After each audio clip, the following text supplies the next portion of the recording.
دعا کے لیے اندرونی وضو کی اہمیت۔ زندہ خدا یا حیو یا قیوم کا ترجمہ ہے۔ یہ اللہ تعالیٰ کا جلالی ترین نام ہے۔ اس کا مطلب ہے کہ وہ ہمیشہ سے موجود ہے اور ہمیشہ موجود رہے گا۔ جب ہم اللہ تعالیٰ کو زندہ خدا کے نام سے پکارتے ہیں تو ہمارے اختیارات اور درجات بہت بلند ہو جاتے ہیں، اور پھر جو کچھ ہم مانگتے ہیں وہ زندہ خدا کی نظر میں قبولیت پاتا ہے۔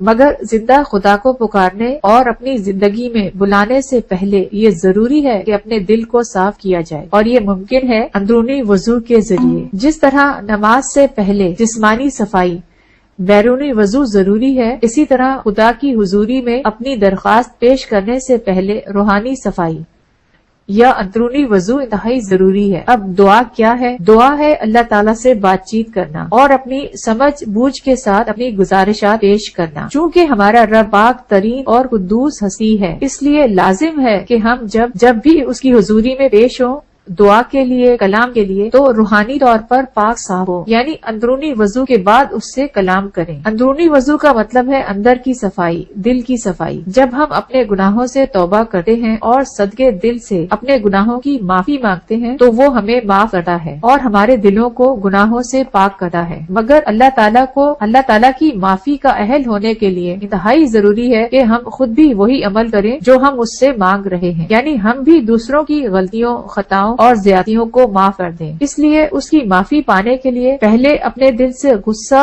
اور ناراضگی کو نکال دینا ہے اور کھلے دل سے سب کو معاف کرنا ہے۔ اندرونی وضو کے عمل کے بعد جب ہم خدا تعالیٰ کو اپنی زندگی میں بلاتے ہیں تو وہ آ کر ہماری روح اور ہمارے دلوں کو پاکیزگی بخشتے ہیں، اور یہی روح اور دل کی پاکیزگی خدا سے قربت کا باعث ہے، اور خدا کی قربت مکمل شفا ہے، جبکہ خدا سے دوری بیماریوں، دکھ، درد، پریشانیوں اور تکلیفوں کا باعث اور سبب ہے۔ دعا دونوں ہاتھ اٹھا کر کریں۔ دعا کے درمیان خدا تعالیٰ کی موجودگی محسوس ہو سکتی ہے۔ ہو سکتا ہے جسم میں گرم یا ٹھنڈی لہر، ہاتھوں میں بھاری پن یا سنسناہٹ محسوس ہو، یا شاید آنکھوں میں آنسو آ جائیں۔ ایسا محسوس ہو سکتا ہے جیسے کوئی بھاری بوجھ اتر گیا ہو۔ ان باتوں سے ڈریں یا گھبرائیں نہیں، بلکہ زندہ خدا کا شکر ادا کریں کہ اس نے اپنی موجودگی محسوس کروا دی، یعنی جو ہم نے اس سے مانگا وہ اس نے سن لیا۔ یہی قبولیت کا پہلا مرحلہ ہے۔ دعا کی قبولیت کے لیے ضروری ہے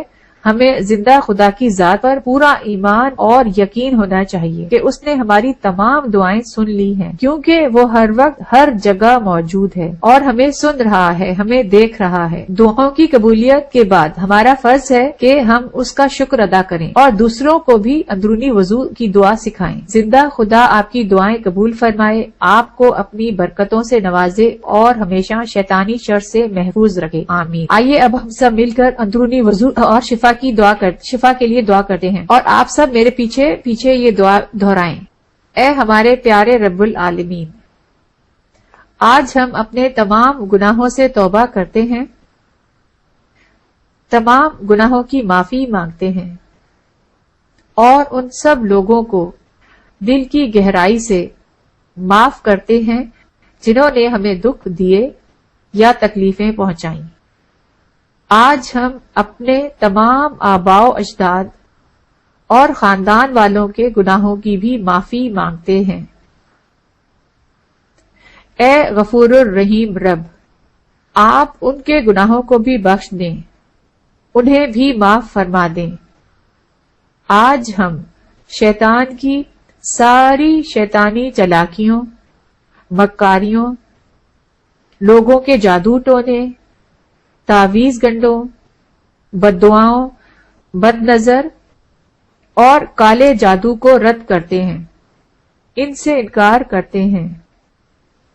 اے رحمان رحیم زندہ خدا، زندگی دینے والے، پالنے والے، سنبھالنے والے رب، ہماری زندگی میں آ اور ہمیں مکمل شفا دے، ہمارے سارے معاملات سلجھا دے۔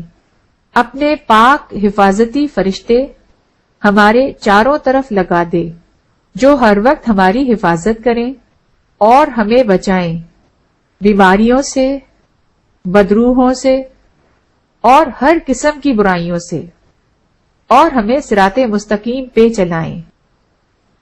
اے زندہ خدا، اے بادشاہوں کے بادشاہ، ہمارے رزق میں برکت دیں، ہماری اولاد کو نیک اور فرما بردار بنا دے، اور ہمیں حکمت اور دانائی عطا فرما تاکہ ہم شیطان کی چالاکیوں سے محفوظ رہ سکیں۔ اے زندہ خدا، ہم جانتے ہیں آپ اس وقت ہمارے پاس یہاں موجود ہیں، ہمیں سن رہے ہیں، ہمیں دیکھ رہے ہیں، اس لیے ہماری تمام دعاؤں کو آج ابھی اسی وقت قبول فرمائیے، آمین ثم آمین۔ اب میں دعا کا آخری حصہ بولنے والی ہوں، آپ سب لوگ خاموشی سے سننا اور بات نہیں کرنا، اور اپنے رب سے اپنی مکمل شفا ابھی اسی وقت قبول فرمانا۔ شفا ملنے کے بعد خدا کا شکر اور تعریف کرنا، مزید برکتیں حاصل کرنے کے لیے دوسروں کو بھی بتانا۔ In the name of living God, I bind and take charge over every sickness, disease, infirmity and iniquity, and command you to leave right now and never return. I release the healing anointing of the living God and the peace and joy of God, and command your body to be mended and be whole from the top of the head to the tips of the toes, in the name of living God.